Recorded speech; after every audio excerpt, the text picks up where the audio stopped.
Dahil na-enjoy na natin yung ipit-ipit, abay siyempre ipit-ipit pa rin yung gagawin natin dito. Pero magtutwist tayo dito ng traditional technique or yung scissor over comb. Siyempre gawin natin to sa ganitong pamamaraan. Kunin pa rin natin yung mga side part.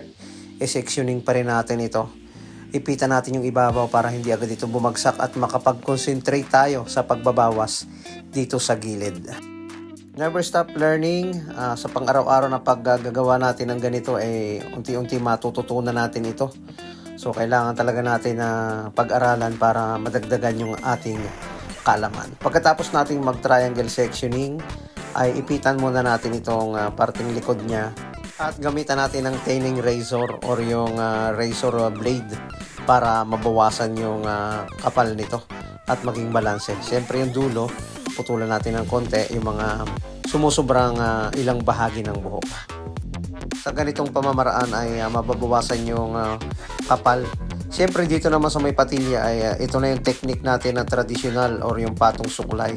At dito naman sa may likod ng tenga ay siyempre ipit-ipit na naman ang gagawin natin dito para makuha natin yung shape or yung maayos na transition.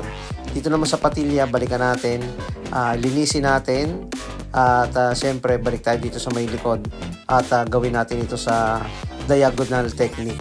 Siyempre pagkatapos natin kunin yung sa ganong pamamaraan, tanggalin na natin yung triangle na partition dito at bawasan na natin ng 45 degrees para makip natin yung volume at kapag ipinorma natin yung buhok ay susunod yan at magkukonek papunta rito sa pinakang gitnang bahagi ng kanyang ulo.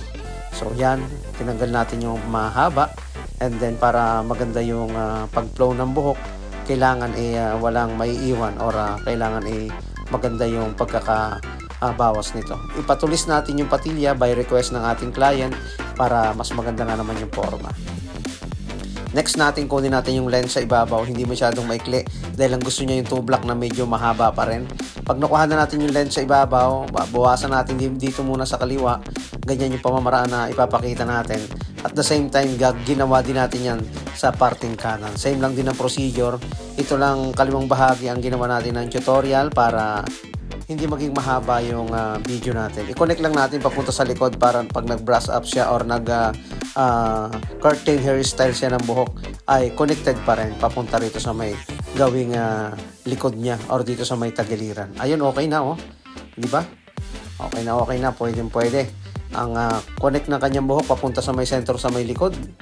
Naka-freestyle lang yung kumbaga parang pwede mo siyang hawiin. Tapos ibagsak mo lang ng konti yung bangs. Ay, okay na.